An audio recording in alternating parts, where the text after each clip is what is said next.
This brew has been brought by Think Ad Group. You can get your information at thinkadgroup.com. Get you some.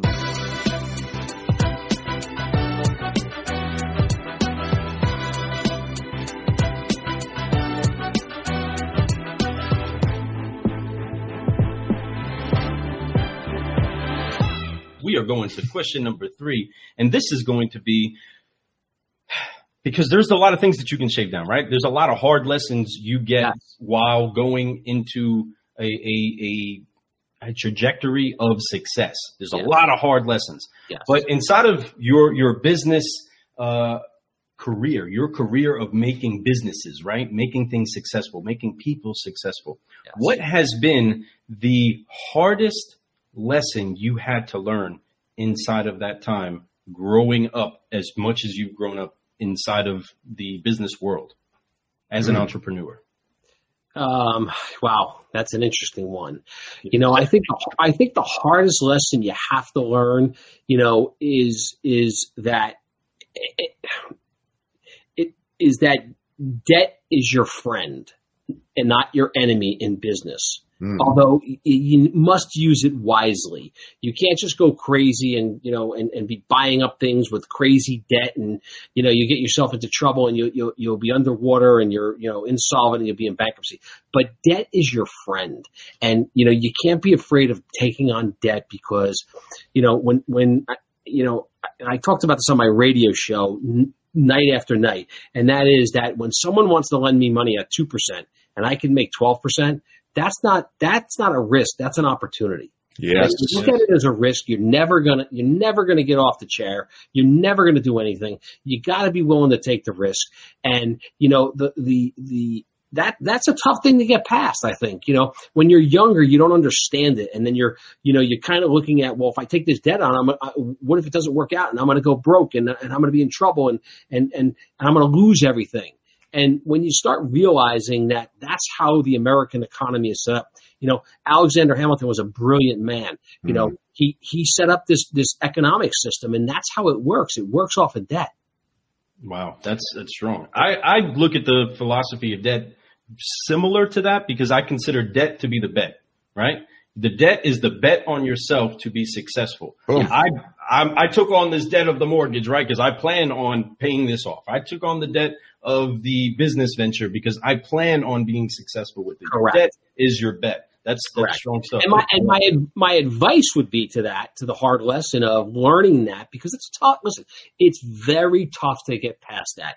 99.9% of the people don't understand it. They if you sat down with them over a cup of coffee, no pun intended, and you had the conversation, they look at you like you were out of your mind. What do you mean you're going to borrow all this money and, you know, to buy that business? What if it doesn't work out? You know, but once you get past that, the advice I would be is before you sign on the dotted line and before you take on that debt and before you make that bet, because, you know, listen, there's a bet involved in any business, is to make sure that you have a plan. And it's you got to have a backdoor plan. How do I get out of this if it doesn't work out? And that needs to be thought about before you go into it, not halfway through it, not when the wheels are falling off the bus. That needs to be thought before you sign on the dotted line. Man, that is good stuff. That's exactly right. You know, there's something about that. You know, it's calculated risks. You know, because, you know, if you're set up, and the one thing about anything when you want to be successful is you have to have a plan, and your plan has to be set up, and you have to have. You know, is it going to adjust as you go? It could, yeah. And it's sometimes it's to the good. You have to make adjustments. You find out, I can do something more here, or I need to do less over here. But the plan and the goal is always the same. So you just, but as the path may have little veers and all that stuff, but that's okay. You know, it's one thing for sure about anything that you're doing. When failure happens, that's not a bad thing. It's just something you get to learn from. I've learned so much from failures. That, you know, failures have made me who I am. Absolutely. Yeah. That's exactly right. Write that down, folks. People remember that. Don't be scared of failure. Be uncomfortable. Be afraid of it. Listen to that. If you're not failing, you're not taking the risks. You're not giving it a try. Absolutely. You're not learning. You're not learning, because then you learn what not to do next time and what you did wrong and how to fix it. And going forward, it makes you a stronger and a better person. That's exactly right. Guys, this is such an incredible car guy here, folks. A solutionary that is here with us, that is making sure that we are brewing solutions. So if you don't know, I'm going to take this moment real quick while we're in the middle of this, folks. go share this. If you are watching this right now, go share click the little share. It's great Make information. sure that everybody knows who it is that's on this show with us. Tag your friends, tag your enemies, tag everybody. I don't care. Let them know that there is some serious wisdom being dropped out. We got a lot more to go, and we're going to go ahead and jump to number 4, but go ahead and share this around, folks. Share it around. I mean, because people, don't be scared of failure. Don't be scared of risk. That's what makes you successful. The more you have of those things, the more successful you become. Yes. So remember that, and it's such a fact. And he can attest to that right now. I mean, people, listen.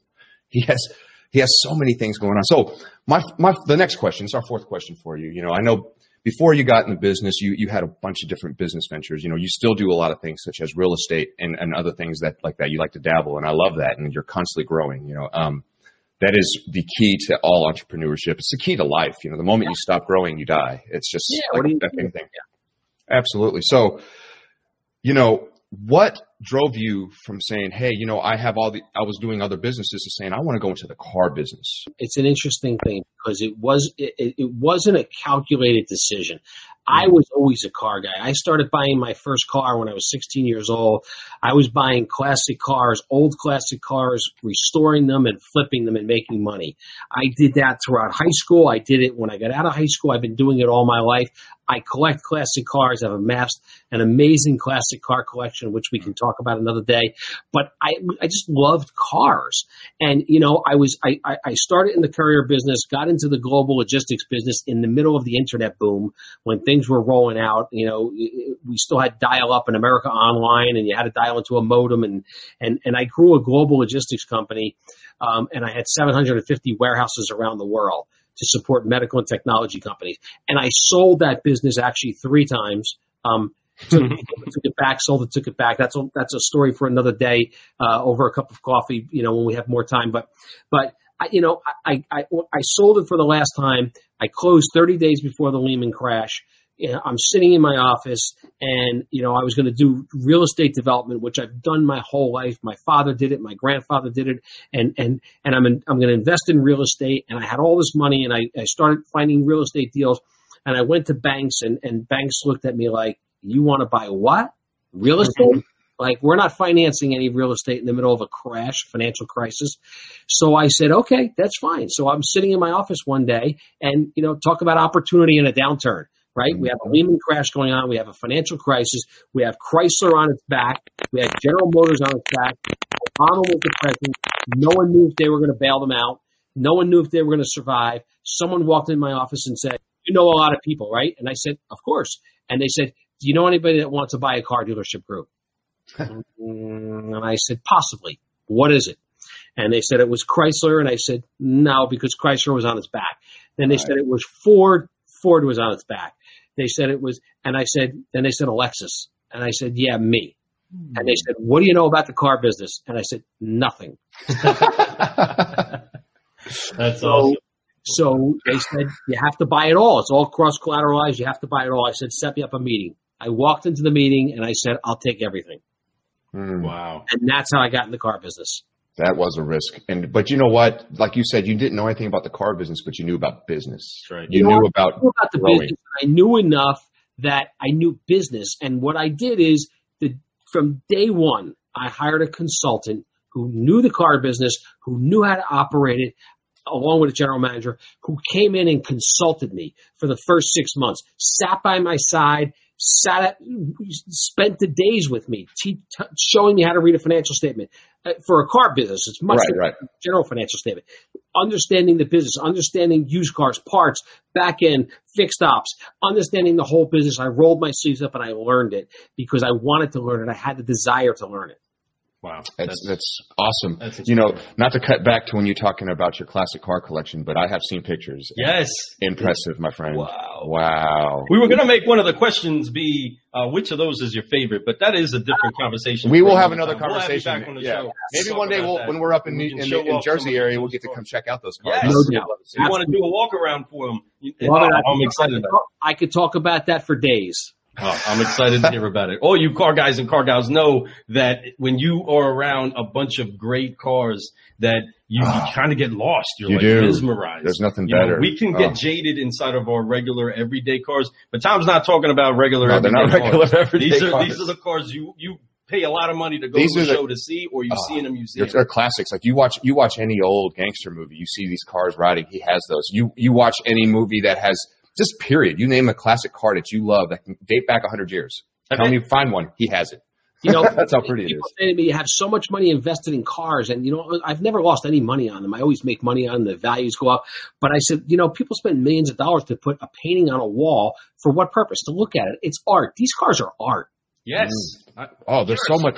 It's art and some. It's so much stuff. It's nostalgia. It's memories. It's people's, childhoods. It's they think of their grandparents. There's so much to that, and cars are really, really amazing. They can get emotional. I know that with customers. We see how emotional they can get when they're in the middle of a deal. That's how emotional even just a regular car is. Imagine having a classic car. It's so much.